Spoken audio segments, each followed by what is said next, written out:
えうんこ出たよ。うんこせもう朝もよくしたからな。朝も起きのしたしな。2回な。うんちいいか。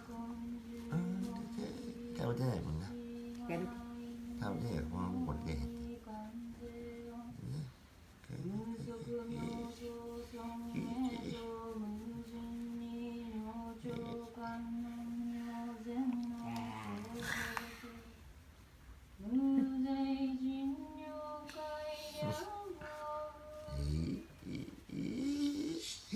しばらくして各地転戦を重ねてきた家康たちが浜松に戻ってきた。あ、戻させてくれへん。もうなんか私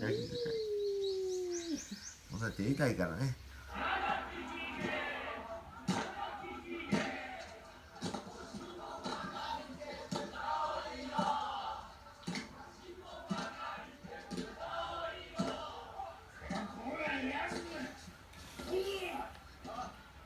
我々は先にお休みになるそうじゃ。や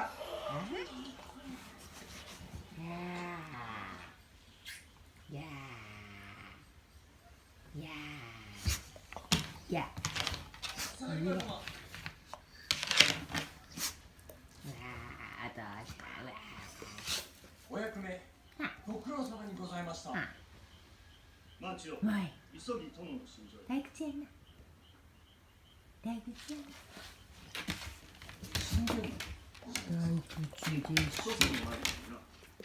着物を取り替えるよう。退屈めっちゃ退屈退屈うん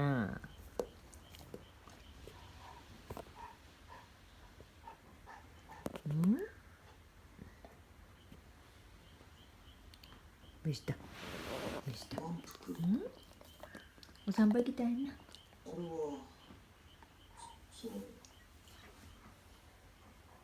そういうことなのかも。お散歩行きたい